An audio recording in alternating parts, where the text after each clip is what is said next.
Hey everyone, welcome back to YouTube channel JK paramedical info. यहाँ पर इस video में आज हम बात करेंगे आपका नॉरसेट 8 के बारे में। नॉरसेट है आपका nursing officer recruitment common eligibility test, जो कि एवरी ईयर कंडक्ट करवाता है आपका एम्स दिल्ली।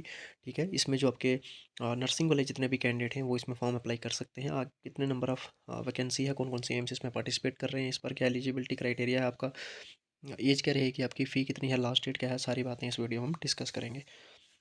सबसे पहले लेवल 7 का आपका जो है वो इसमें पे स्केल रहता है। ठीक है, नर्सिंग ऑफिसर की आपकी रिक्रूटमेंट है। क्वालिफिकेशन इसमें जो है वो आपके पास में होनी चाहिए बीएससी नर्सिंग, ठीक है, फ्रॉम द रिकॉग्नाइज इंस्टीट्यूट या फिर किसी भी यूनिवर्सिटी से। आपके पास में पोस्ट बेसिक बीएससी है, तब आप तब भी एलिजिबल हैं इसमें। रजिस्टर होने चाहिए आप किसी भी स्टेट या फिर इंडियन नर्सिंग काउंसिल से आप रजिस्टर हैं, तो आप तब भी इसमें एलिजिबल हैं। ठीक है, दैन सेकंड हम बात कर लें आपके इसमें diploma in general nursing midwifery. ठीक है, from any Indian nursing college या फिर किसी भी रिकॉग्नाइज इंस्टीट्यूशन से आपने जीएनएम करी है, आप रजिस्टर्ड नर्स हैं इंडियन नर्सिंग काउंसिल में या फिर किसी भी स्टेट में, तब भी इसमें अप्लाई कर सकते हैं। लेकिन इसमें जो है वो आपका जीएनएम वाले जो कैंडिडेट हैं, जिन्होंने डिप्लोमा कर रखा है 3 ईयर का, ठीक है, उनको जहाँ पर जो है 2 ईयर का एक्सपीरियंस भी चाहिए होगा साथ में, जिसमें कि आपका 50 बेडेड का हॉस्पिटल होना चाहिए आपका मिनिमम। ठीक है, और 2 ईयर का एक्सपीरियंस होना चाहिए आपके पास में। ये नहीं आप किसी भी क्लिनिक से या फिर कहीं से भी ऐसे फेक एक्सपीरियंस बनाकर आप अपलोड कर दोगे तो आपका काम चल जाएगा, फॉर्म आप फिल कर लोगे, बट अगर आपकी फ़ाइनल सिलेक्शन हो भी जाएगी तो एम्स जो है वो इसकी पूरी वेरिफिकेशन करता है आपके एक्सपीरियंस की, तो उसके बाद ही जाकर आपको जो है वो जॉइनिंग मिलती है। ये ना हो बाद में आप लोगों को अपने लिए ही कोई मुसीबत बन जाए। ठीक है, तो जिसके पास में जेन्युइन एक्सपीरियंस है, वैलिड एक्सपीरियंस है, वही जो है वो अप्लाई करना। देन नेक्स्ट हम बात कर लें इसमें आपकी एज क्या रहेगी, आपकी एज रहेगी 18 to 30।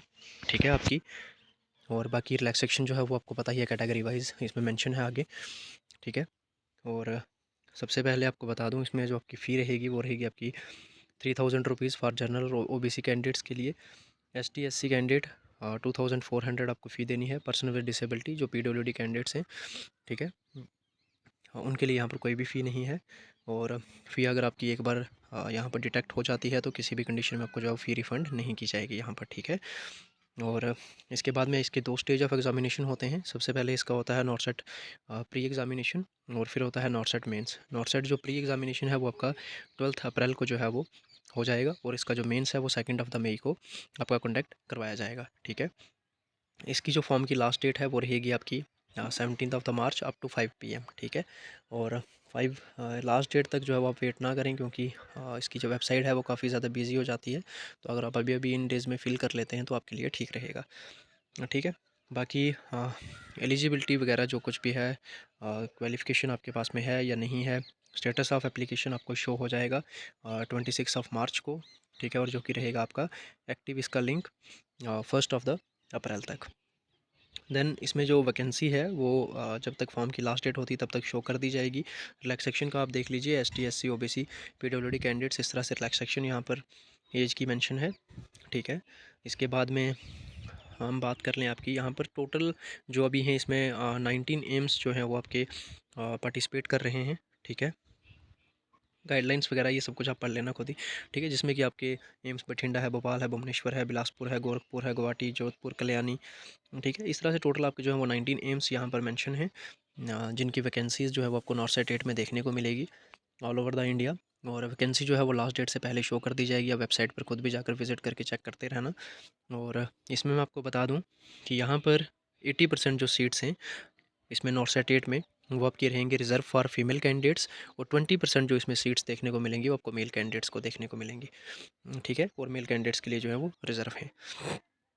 अब सिंपली आपको करना क्या है, आपको मैं सीधा वेबसाइट पर ले चलता हूँ, आपको दिखाता हूँ कि किस तरह से आपको जो है वो वहाँ पर जाकर अप्लाई करना है। और इसके अंदर नॉर्सेट के अंदर जो है वो आपके इस बार एम्स है एक, और ये आपके 2 हॉस्पिटल और हैं, एक आपका कोलकाता वाला है कोई, और एक सफदरगंज दिल्ली वाला कोई हॉस्पिटल है, वो भी इसमें पार्टिसिपेट कर रहे हैं। ठीक है, उसी के थ्रू जो है वो, बट उसमें भी एजुकेशन क्वालिफिकेशन में थोड़ा सा जो है वो कुछ ऊपर नीचे है। मैं आपको एक बार वही जो पीडीएफ है वो आपको ओपन करके दिखा देता हूँ। सबसे पहले मैं आपको वेबसाइट दिखा देता हूँ किस तरह से आपको शो होगा वहाँ पर। ठीक है, इस तरह से जब आप अपने किसी भी क्रोम ब्राउज़र या किसी भी वेब ब्राउज़र से जो सर्च करेंगे aimsexamination.ac.in, ठीक है, आपके सर्च करने के बाद यहाँ पर आपके सामने ये इस तरह से पोर्टल खुल जाएगा, कॉमन रिक्रूटमेंट। देन आपका होगा nursing officer recruitment eligibility test.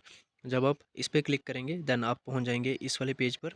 ठीक है। यहाँ पर आपको दिखेगा लाइव एडवर्टाइजमेंट नॉरसेट 8, इसमें अगर आप व्यू डिटेल्स पे क्लिक करेंगे, व्यू डिटेल में क्लिक करने के बाद में आपके सामने इस तरह से ये पोर्टल खुल जाएगा, ठीक है। और ये ओपन होने के बाद एडवर्टाइजमेंट क्रिएट न्यू अकाउंट यहाँ से करके आप अप्लाई कर सकते हैं, ठीक है। जब आप व्यू एडवर्टाइजमेंट पे क्लिक करेंगे, आपके सामने इस तरह से AIIMS New Delhi and other AIIMS, then उसके बाद में Chittaranjan national cancer institution Kolkata, then VNMC Safdarjung hospital New Delhi, ये 3 जो इंस्टीट्यूशन इसमें जो है वो पार्टिसिपेट कर रहे हैं। 19 एम्स वाला जो मैंने आपको है नोटिफिकेशन पहले दिखा दिया। अब आपको मैं चितरंजन हॉस्पिटल का भी दिखा देता हूँ और इसका सफदरगंज वाले हॉस्पिटल का नोटिस भी दिखा देता हूँ। उसमें भी आपकी वैकेंसीज़ हैं और उसमें थोड़ा क्वालिफिकेशन का भी है। अगर आप इन सारी क्वालिफिकेशन में से कहीं भी किसी भी क्राइटेरिया में फॉल करेंगे अगर, तो आप जो है वो उसके लिए एलिजिबल हो जाएंगे। फॉर एग्जांपल आपके पास में एम्स में अगर आपसे मांगा गया है GNM के साथ 2 ईयर का एक्सपीरियंस, तो अगर आप उसमें एलिजिबल नहीं है, आपके पास में 1 ईयर का एक्सपीरियंस है, तो आपको मैं दूसरा नोटिस दिखाता हूँ, उसमें 1 ईयर का एक्सपीरियंस मांगा है। तो आप जो है, तो देखिए ये है आपके पास में CNC कोलकाता वाले का नोटिस, ठीक है। इसमें अगर आपके पास में जनरल नर्सिंग मिडवाइफरी है, प्लस अगर आपके पास में डिप्लोमा इन ऑन्कोलॉजिकल नर्सिंग में है, तो आप इसके लिए एलिजिबल हैं। आपके पास में एक्सपीरियंस नहीं है, डिप्लोमा है ऑन्कोलॉजिकल नर्सिंग का और GNM का, तो आप एलिजिबल हो जाएंगे सिर्फ CNC के लिए, ठीक है। और आपकी क्वालिफ़िकेशन जो आप फ़िलअप करेंगे वहाँ पर जो ऐड करेंगे, उसी के बेस पर जो है वो आपको जो है वो पोस्ट प्रेफ़रेंस मिलेगा, चाहे एम्स में, चाहे CNC में या फिर सफदरगंज वाले में, ठीक है। या फिर आपके पास में BSc नर्सिंग है तब भी एलिजिबल, पोस्ट BSc तब भी एलिजिबल, डिप्लोमा है नर्सिंग का और 2 साल का एक्सपीरियंस, ठीक है। तो ये CNC कोलकाता वाले का है, ठीक है। इसमें अगर आपके पास में ऑन्कोलॉजिकल नर्सिंग का अगर आपके पास में डिप्लोमा है, ये क्राइटेरिया आप अगर आप करते हैं फ़िलअप, ठीक है, और आपके पास में अगर 50 बेडेड वाला है, आप तब भी इसमें एलिजिबल हो। लेकिन अगर आपके पास में प्लस में ये दे रखा है अगर ये है, तो आप तब भी इसमें एलिजिबल हो।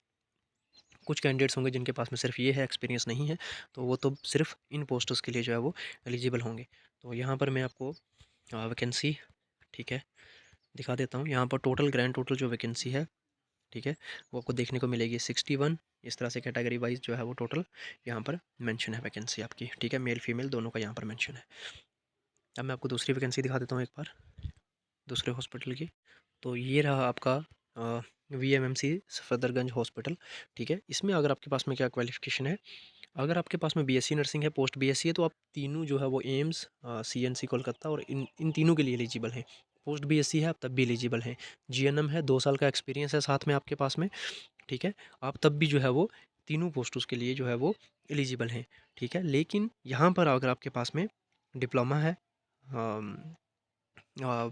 जनरल नर्सिंग मिडवाइफरी में और आपके पास में 2 साल का एक्सपीरियंस नहीं है, सिर्फ 1 साल का है, तो आप जो है वो सिर्फ यहाँ पर इन पोस्ट के लिए जो है वो एलिजिबल होंगे, जो कि सिर्फ VMMC हॉस्पिटल सफदरगंज वाले में है, ठीक है। होप आपको जो है वो सारी बातें क्लियर होगी होंगी कि अगर आपके पास में BSc नर्सिंग, पोस्ट BSc और 2 ईयर का एक्सपीरियंस है, तो आप तीनों के लिए एलिजिबल हैं। अगर आपके पास में GNM और ऑन्कोलॉजिकल नर्सिंग का है, तो आप सिर्फ जो है वो CNC के लिए एलिजिबल हैं। और अगर आपके पास में GNM प्लस 1 ईयर का है, तो आप सिर्फ जो है वो VMMC के लिए एलिजिबल होंगे, ठीक है। तो इसकी भी वैकेंसी यहाँ पर जो है वो नीचे मेंशन है, एक बार आप देख लीजिए खुद से वो, ये रही। इसमें आपको जो है वो टोटल नंबर ऑफ वैकेंसी देखने को मिलेगी 56, ठीक है। UR की 24, OBC की 15, SC की 8, ST की 4, EWS की 5। तो ये था पूरा नोटिस, ठीक है, नॉरसेट 8 के बारे में। होप आपको जो है वो सारी बातें इसमें जो है वो क्लियर हो चुकी होंगी। इसके अलावा किसी को डाउट हैं, क्वेरीज़ हैं, कमेंट बॉक्स में जो है ड्रॉप अ कमेंट बिलो, ठीक है। ये जो सेम नोटिस हैं तीनों, मैं अपने टेलीग्राम चैनल पर डाल दूँगा। और लास्ट डेट आपको पता है 17 है, उससे पहले पहले आप लोग जो है वो इसमें अप्लाई कर दीजिए, जो कैंडिडेट इसमें एलिजिबल हैं। हमारे साथ अगर पहली बार जुड़ रहे हैं, चैनल को सब्सक्राइब करके रखें, बेल आइकन कॉल पर सेट रखेंगे, कोई भी न्यू वीडियो अपलोड होगी आप तक वो पहुंच जाएगी, आपको नोटिफाई हो जाएगा। Thank you so much.